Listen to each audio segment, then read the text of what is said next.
இப்போது புதிய அறிமுகம் ஆச்சி ஹோட்டல் சாம்பார் 50 கிராம் ரூபாய் 20 மட்டுமே. ஹாலிடேஸ்னாலே அது நம்ம ஜிடி ஹாலிடேஸ் தான். GT holidays, South India's #1 travel brand. You know you are special when you're with GT Holidays.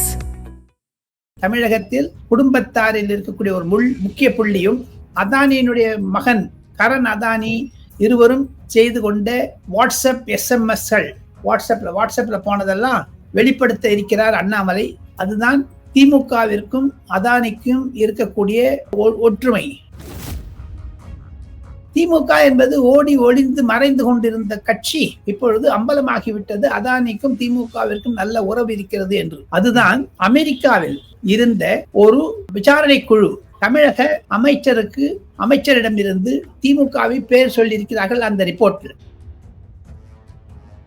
ECR ரோட்டில் ஒரு பெரிய மாளிகையில் யாரை சந்தித்தார் அதானி? ஒரு 40-50 நிமிடங்கள் பேசிக் கொண்டிருந்தார்கள். அதன் பிறகுதான் ஸ்மார்ட் மீட்டருடைய அக்ரிமெண்ட் சைன் ஆயினது என்ற ஒரு தமிழ்நாடு எலக்ட்ரிசிட்டி போர்டிலிருந்தே சில தஸ்தாவேஜுகள் சில முக்கிய எதிர்கட்சி தலைவர்களுக்கு கிடைத்து விட்டது. அதை வைத்துக் கொண்டு தமிழக சட்டமன்றம் முடக்கப்பட்டாலும் ஆச்சரியப்படுவதற்கில்லை. அதானி யார் இயக்குகிறார்கள்? மோடி. சரி, அப்ப ராகுல் காந்தி யார் இயக்குகிறார்கள் அதானிக்கு எதிர்த்து? சோரேசா? யாராவது ராகுல் காந்தி பின்னாடி இருக்கணும்ல. அவருக்கு இந்த விஷயம் எப்படி வருது? இப்ப அண்ணாமலை வரன்னு அண்ணாமலைக்கு யார் கொடுக்குறாங்கன்னா அவருக்கு தெரிஞ்ச ஆபீசர்ஸ், அமித்ஷா ஆபீஸ்ல இருந்து வரதெல்லாம் பேசுறாரு. ஆனா ராகுல் காந்திக்கு யார் கொடுக்குறாங்க? இதெல்லாம் முக ஸ்டாலின் கேட்டு தெரிந்து பார்க்கொள்ளவா இல்லையா? அதை நன்றாக அறிந்திருக்கிறார் எடப்பாடி பழனிசாமியும் சரி, அன்புமணி ராமதாசும் சரி, ஈவன் சீமான் கூட கேட்டிருக்காரு ஏன் போட்டோ வரலன்னுட்டு. ஆனா இப்போ இந்த விஷயம் வெளியே வந்துன்னா முதலமைச்சர் எப்படி ரியாக்ட் பண்ணுவாரு? திமுக எப்படி எதிர்கொள்ளும் நினைக்கிறீங்க? ஒரு கோபம் வரும் திமுகவிற்கு. கடந்த வருடம் அவருக்கு தூக்கம் வராமல் இருந்தது. இந்த வருடம் தூக்கம் வராமல் இருந்தாலும் இப்ப கோபம் வருகிறது. ஏன் முதலமைச்சருக்கு? அதை கேட்பாங்கல்ல. ஆக மொத்தம் ஒரு நர்வ் பாயிண்ட், ஒரு நாடியை பிடிச்சிங்கன்னா கோபம் வருதுங்களே. ஏன்னா செந்தில் பாலாஜி ரிப்ளை அது ஒன்று நாம்கே வாஸ்தே கொடுத்திருக்காரு தவிர அது என்ன ரிப்ளை ஆகாது. அதெல்லாம் வழக்கறிஞர்கள் வாதாடுவார்கள். அதை பற்றி இது பொது வலைத்தளத்தில் வந்ததைத்தான் நான் சொல்கிறேன். இன்னொரு ரகசியத்தை சொல்லலை நான். இது தமிழக அரசியலில் ஒரு பாதகத்தை ஏற்படுத்தும். கண்டிப்பாக நிர்மலா சீதாராமனை போட்டிருப்பது என்பது நரேந்திர மோடிக்கும் இருக்கக்கூடிய ஒரு ட்ரஸ்ட், நம்பிக்கை நிர்மலா சீதாராமன் மீது. நாளை மறுதினமோ அல்லது நாளை மாலையோ நிர்மலா சீதாராமன் அறிவிக்கக்கூடும் யார் முதலமைச்சர் என்பது. அதானி என்று காங்கிரஸ் வாளை பிடித்துக் கொண்டு போனார்களே என்று எல் முருகனும் நிர்மலா சீதாராமனும் நாடாளுமன்றத்தில் பேசியதையும் இங்கு நான் சுட்டிக்காட்ட விரும்புகிறேன். அதனுடைய தாக்கமும் என்னவோ தெரிந்து இன்னைக்கு டிஆர் பாலுவும் பல அமைச்சர்களும் பல எம்பிக்களும் பேசினார்கள். அது ஒரு திருப்பம். காரணம் என்ன என்று கேட்டால் திமுக வாயடைத்து இருக்கிறார்கள் 39 எம்பிக்களும் நாடாளுமன்றத்தில். அது ஒரு பரிதாபமான நிலைமை. நேயர்களுக்கு அன்பு வணக்கம். இன்றைய சிறப்பு நேர்காணலில் நம்முடன் இணைந்திருக்கிறார் மூத்த பத்திரிகையாளர் டெல்லி ராஜகோபாலன் அவர்கள். சார் வணக்கம். நமஸ்காரம் வினோத். நமஸ்காரம் சார். அதானி விவகாரம் மகாராஷ்டிரா டெல்லியில ஒழிச்சது ஒரு பக்கம் அப்படின்னா, இப்ப தமிழகத்திலையும் பயங்கரமா ஒழிக்க தொடங்கி இருக்கு. தொடர்ச்சியா அந்த ரகசிய சந்திப்பு ஏன் நடந்தது, எதுக்கு நடந்தது, ஏற்கனவே அதனுடைய முன்னாடி ஒரு நேர்காணல்ல அந்த சந்திப்பு தொடர்பா நீங்களே பதிவு பண்ணியிருந்தீங்க. இப்ப அது மேற்கொண்டு என்ன மாதிரியான விஷயங்களை பண்ண போகுது சார்? இப்போ வரும் நாட்கள்ல என்ன மாதிரியான ஒரு டெவலப்மெண்ட்ஸ் அந்த இஷ்யூல? மத்திய உள்துறை அமைச்சகத்தினுடைய உதவியுடன், மத்திய உளவுத்துறை அமைச்சகத்தினுடைய நற்பணியுடன் புதன்கிழமை 4ஆம் தேதி டிசம்பர் மாதம் அண்ணாமலை டெல்லி வர இருக்கிறார். அவருக்கு சில தஸ்தாவேஜுகளை மத்திய உள்துறை அமைச்சர் அமித்ஷா அலுவலகத்தின் மூலமாக கிடைக்க இருக்கிறது. அதில் ஒரு முக்கிய புள்ளி, தமிழகத்தில் குடும்பத்தாரில் இருக்கக்கூடிய ஒரு முக்கிய புள்ளியும் அதானியினுடைய மகன் கரண் அதானி இருவரும் செய்து கொண்ட வாட்ஸ்அப் எஸ்எம்எஸ்கள், வாட்ஸ்அப்ல போனதெல்லாம் வெளிப்படுத்த இருக்கிறார் அண்ணாமலை. அதுதான் திமுகவிற்கும் அதானிக்கும் இருக்கக்கூடிய குழுமம், ஒற்றுமை. காரணம் என்ன என்று கேட்டால் வினோத், மத்திய பாராளுமன்றத்தை முடக்கிய ராகுல் காந்தி அதானி அதானி அதானி என்று கடந்த 2-3 வருடங்களாக சொல்லிக் கொண்டு வந்திருக்கிறார். அவர் செய்த நடைபயணத்தில் கூட அதானியைத்தான் குறிப்பிட்டார். 2019 தேர்தல், 24 தேர்தல் எல்லாமே அதானி அதானி அதானி தான் இருக்கு. ஆனால் திமுக என்பது ஓடி ஒளிந்து மறைந்து கொண்டிருந்த கட்சி இப்பொழுது அம்பலமாகிவிட்டது. அதானிக்கும் திமுகவிற்கும் நல்ல உறவு இருக்கிறது என்று. அதுதான் அமெரிக்காவில் இருந்த ஒரு விசாரணை குழு தமிழக அமைச்சரிடமிருந்து தமிழக திமுகவை பேர் சொல்லியிருக்கிறார்கள் அந்த ரிப்போர்ட்ல. அதெல்லாம் விட்டுங்க. மிக முக்கியமாக அண்ணாமலை டெல்லிக்கு வந்து மத்திய விவசாய அமைச்சரையும் உள்துறை அமைச்சரையும் சந்தித்து தமிழகத்தில் இருக்கக்கூடிய பேரிடரை பற்றி பேசுவதற்கும் வெள்ள நிவாரண நிதி கேட்பதற்கும் வருகிறார் என்று என்னிடம் அவரே தெரிவித்தார். அப்பொழுது அவருடன் பயின்ற, அவருடன் படித்த, அவருடன் பணிபுரிந்த 2-3 முக்கிய IPS ஆபீசர்ஸ்கள் இன்டெலிஜென்ஸ் பியூரோ என்று சொல்லக்கூடிய IBயில் பணிபுரிகிறார்கள். அவரிடம் இருந்தும் சில தஸ்தாவேஜுகளை அண்ணாமலை பெறக்கூடும் என்று நம்பத்தகுந்த வட்டாரங்கள் எனக்கு தெரிவிக்கின்றன. அது டிசம்பர் 9ஆம் தேதி திங்கட்கிழமை தமிழக சட்டமன்ற துவக்க விழாவில் பாஜக உறுப்பினர்கள் அதை பற்றி பேசுவார்கள். அதற்கு முன்னதாக அண்ணாமலை ஒரு நிருபர் கூட்டம் வைத்து அதை உடைக்க இருக்கிறார். போதாத குறைக்கு ஐயா டாக்டர் ராமதாஸ் 86 வயது பெரியவரை முதலமைச்சர் ஏளனமாக பேசியது பற்றியும் பாமக உறுப்பினர்கள் மனம் நொந்து இருக்கிறார்கள். இந்த விஷயத்தை தொட்டது அன்புமணி ராமதாஸ் தான் முதலில். ஏன் முதலமைச்சர் இல்லத்தில் அதானி சந்தித்த பொழுது புகைப்படம் இல்லை, ஆதாரம் சிலரிடம் இருந்தாலும் ECR ரோட்டில் ஒரு பெரிய மாளிகையில் யாரை சந்தித்தார் அதானி? ஒரு 40-50 நிமிடங்கள் பேசிக் கொண்டிருந்தார்கள். அதன் பிறகுதான் ஸ்மார்ட் மீட்டருடைய அக்ரிமெண்ட் சைன் ஆயினது என்ற ஒரு தமிழ்நாடு எலக்ட்ரிசிட்டி போர்டிலிருந்தே சில தஸ்தாவேஜுகள் சில முக்கிய எதிர்கட்சி தலைவர்களுக்கு கிடைத்து விட்டது. அதை வைத்துக் கொண்டு தமிழக சட்டமன்றம் முடக்கப்பட்டாலும் ஆச்சரியப்படுவதற்கில்லை. இதுதான் அதானி பற்றி விஷயம். இப்ப வந்து ராகுல் காந்தி மோடியே சொல்லிட்டு இருக்காரு. ஆனா எடப்பாடி பழனிசாமி ஏற்கனவே உங்ககிட்ட சொல்லியிருக்காரு, ஞாபகம் இருக்குன்னு நினைக்கிறேன், திமுக ஒரு கார்பரேட் கட்சி என்று. அந்த கார்பரேட் கட்சிங்கிறது எப்படி அவர் டிஸ்கிரைப் பண்ண போறாரு எடப்பாடி பழனிசாமி? திராவிட முன்னேற்ற கழகத்திற்கும் அதானிக்கும் இருக்கக்கூடிய சம்பந்தத்தை வெளிப்படுத்தினாலும் கூட ஆச்சரியப்படுவதற்கில்லை. ஆனால் திமுக நாடாளுமன்ற உறுப்பினர் தயாநிதி மாறன் டாடா குழுமத்திற்கு எதிராகவே பேசிக் கொண்டு வருகிறார். பாராளுமன்றத்திலும் சரி, எங்க காரணம் அவருடைய ஏர்லைன்ஸ் இருக்குது பாருங்க, ஸ்பைஸ் ஜெட் விட்ட பிறகு ஏர் இந்தியா அவங்க வாங்கிட்டாங்க டாடா குழுமம். அதையும் தவிர ஐயா கருணாநிதி உயிருடன் இருந்த பொழுது கனிமொழி GRD டாடா மகன் ரத்தன் டாட்டாவை நேரில் அழைத்து கொண்டு வோல்டாஸ் பற்றி பேசியது 2G விஷயத்தில் வெளிவந்தது தங்களுக்கு நினைவிருக்கும். ஆக மொத்தம் டாட்டாவிற்கு எதிராக இருக்கிறது திமுக, ஆனா அதானிக்கு ஆதரவாக இருக்கிறது திமுக. ஆனால் கனிமொழி அம்மையாரோ சிறையில் சென்றார். இந்த டாடா குழுமத்துடன் பேசினால்தான் 2G வழக்கு, அதைத்தான் ப. சிதம்பரம் சுட்டி சுட்டி காண்பித்தார். அதனால்தான் அவங்க ஜெயிலில் இருந்தாங்க. ஆக மொத்தம் குட்டி குட்டி அதானிகள் 8 பேர் 9 பேர் திமுகவில் இருக்கிறார் என்று எடப்பாடி சொல்வதும் அண்ணாமலை சொல்வதும் அன்புமணி ராமதாஸ் சொல்வதும் நிரூபிக்கப்பட இருக்கிறது இன்னும் ஓரிரு தினங்களில் என்பதுதான் எனக்கு கிடைக்கக்கூடிய செய்திகள். வினோத், இது இப்போ மேற்கொண்டு தமிழக அரசியல் களத்துல எந்த மாதிரியான ஒரு புயலை வந்து கிளப்ப இருக்குது? ஏன்னா இதுக்கு முன்பாக DMK ஃபைல்ஸ்னு அண்ணாமலை அவர்கள் வெளியிட்ட உடனேயே அது வந்து கிட்டத்தட்ட 1 மாதங்களுக்கு மேல அதுதான் வந்து தலைப்புச் செய்தியாகவும் பேசு பொருளாகவும் இருந்தது. இப்ப அதானி அதுக்கப்புறம் திமுகவுடைய முதல் குடும்பம் தொடர்புடைய ஆவணங்கள் வெளியே வருமானால் அது வந்து எத்தகைய ஒரு தாக்கத்தை தமிழக அரசியல் களத்தில் ஏற்படுத்தும் அப்படின்னு நினைக்கிறீங்க சார்? சட்டமன்றத்தை முடக்குவார்கள். ஆனால் ஐயா அப்பாவு அவர்கள் சபாநாயகர் அனைவரையும் கூண்டோடு வெளியேற்றுவார். அந்த விஷயம் மறைக்கப்பட்டாலும் பொது தளங்களில் சமூக வலைத்தளங்களில் சரி, பொது நிருபர்கள் கூட்டத்தில் தமிழக ஊடகங்கள் மறைத்தாலும் கூட சமூக ஊடகங்களிலும் சரி, அனைத்து இந்த ஊடகங்களிலும் வரக்கூடும்.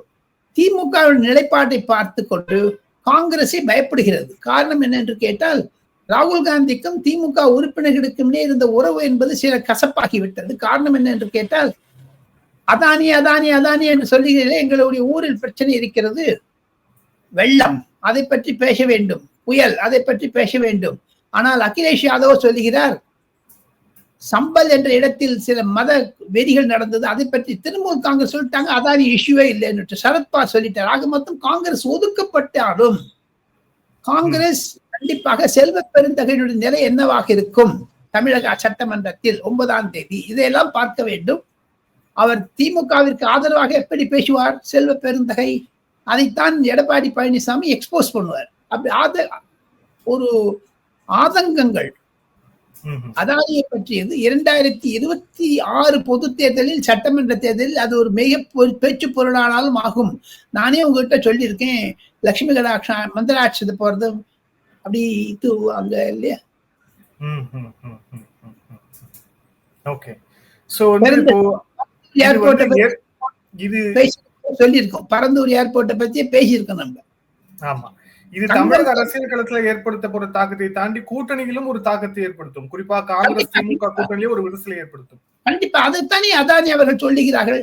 நான் எவ்வளவு சவால்களை எதிர்த்தேன், நான் மீண்டும் பிரபலமாகி வருவேன், மிக ஸ்ட்ராங்கா வருவேன், மிக தாக்கத்துடன் வருவேன் என்று தானே சொல்லி இருக்கிறார். அதானியே நேரம் சொல்லித்தானே.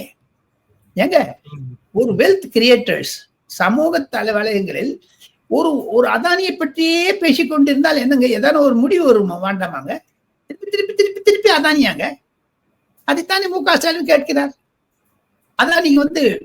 அதானியை யார் இயக்குகிறார்கள்? மோடி. சரி, அப்ப ராகுல் காந்தி யார் இயக்குகிறார்கள் அதானிக்கு எதிர்த்து? சோரேஸா? அமெரிக்காவில் உட்கார்ந்து கொண்டு இருக்கிற அமெரிக்க டீப் ஸ்டேட்டா?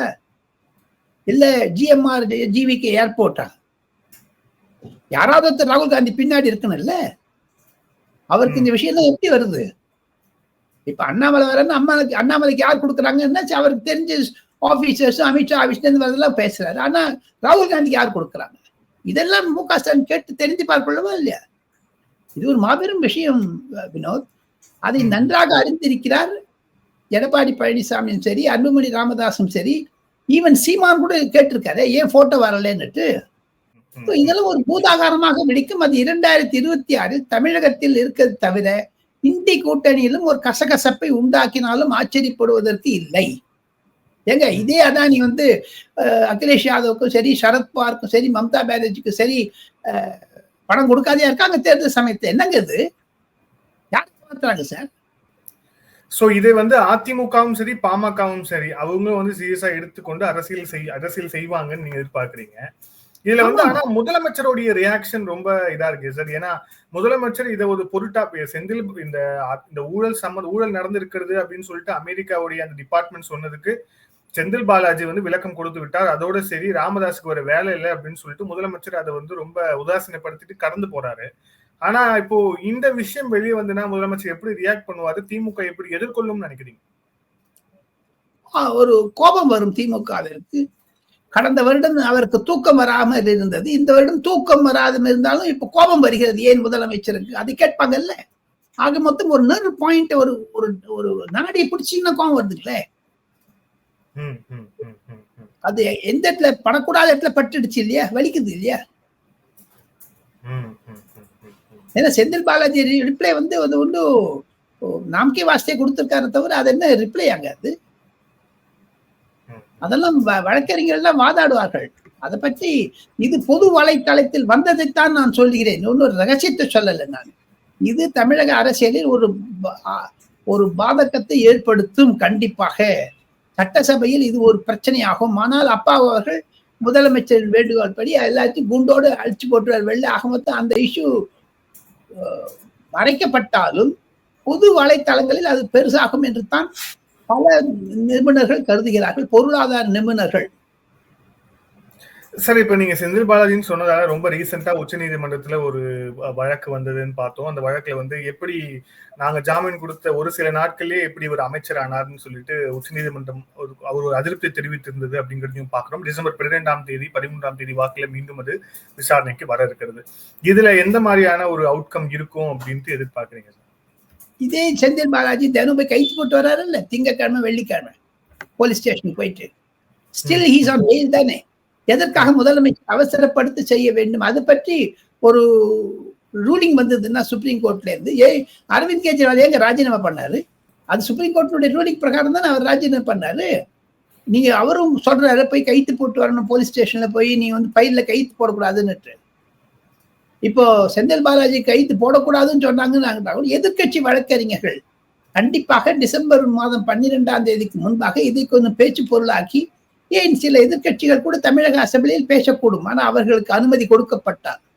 தமிழக அசெம்பிளி என்பது திராவிட முன்னேற்ற கழகத்தினுடைய ஒலிபெருக்கியாகத்தான் இருக்கிறதே தவிர எதிர்கட்சிகள் பேசுவது இல்லை என்று எடப்பாடி பழனிசாமி மீண்டும் மீண்டும் கூறுகிறாரே. இப்ப நம்ம அடுத்த விவாதத்துக்கு போனோம் அப்படின்னா, மகாராஷ்டிரா எலெக்ஷன்ல இப்போ புதுசா நிர்மலா சீதாராமன் அவர்களுக்கு ஒரு பொறுப்பு கொடுக்கப்பட்டிருக்கிறது. இந்த பொறுப்பு ஏன் தரப்பட்டிருக்கிறது, இதுல அடுத்த கட்டமா எப்படி போகும் அப்படின்னு நினைக்கிறீங்க? ஏன்னா அடுத்து அங்க கார்பரேஷன் எலெக்ஷன்ஸ் எல்லாம் வருது. சோ அதை நோக்கி இந்த நகர்வா இல்ல வேற என்ன நகர்வு சார்?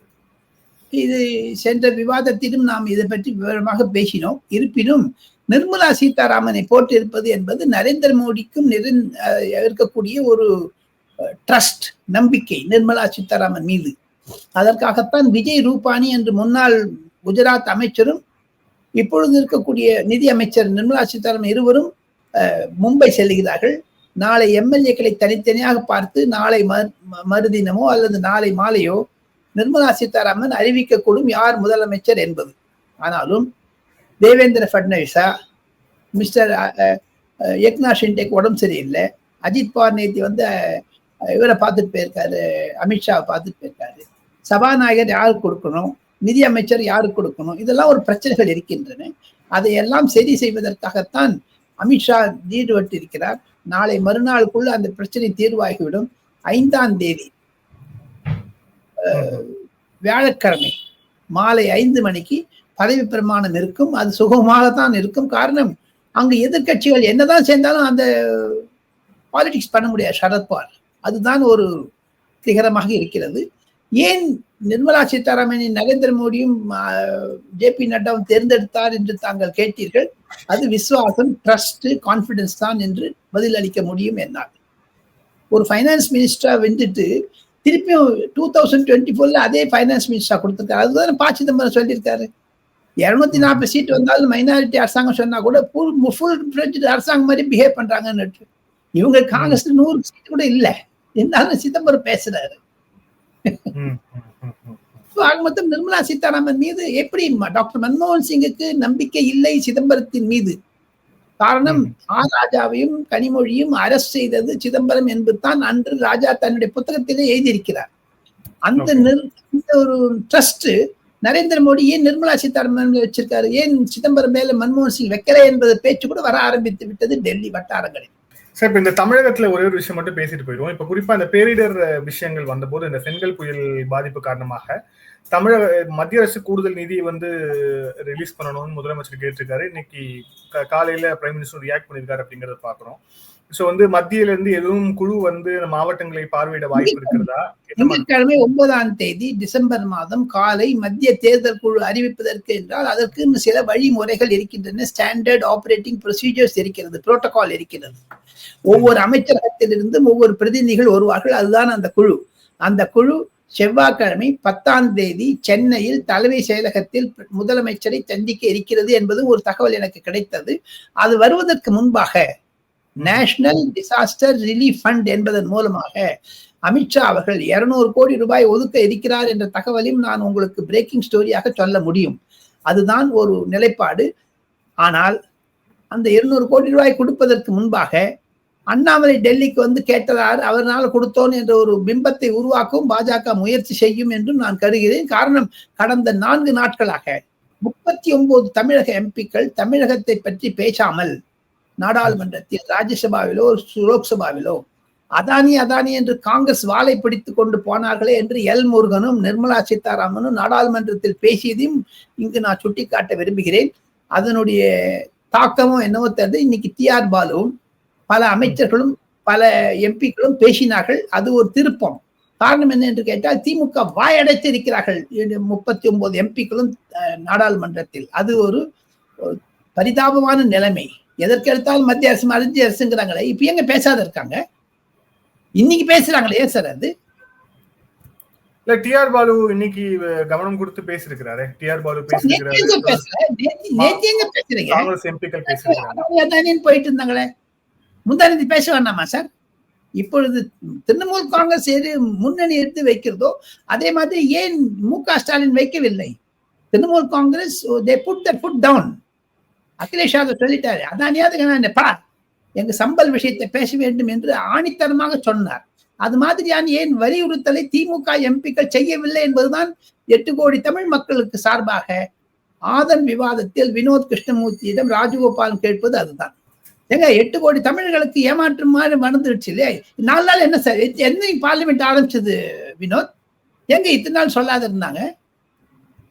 பெருமைக்கான ஒரு கருப்பு கொடி காமிக்கிறது, இந்த மாதிரி ஒரு ஏமாற்றத்தை சேர்ந்து பிம்பத்தை விருத்தினார்கள். அதுதானே மீண்டும் மீண்டும் எதிர்கட்சிகள் கொள்கிறார்கள் தமிழகத்தில். எல்லாம் ஒண்ணுமே சொல்லல. இப்போ சீமான் சொல்வதற்கு அதுதான காரணம். எடப்பாடி பழனிசாமி சொல்வது அதுதான காரணம். நன்றி சார், பல்வேறு கேள்வி வச்சுங்க. Thank you sir, thank you so much. நன்றி.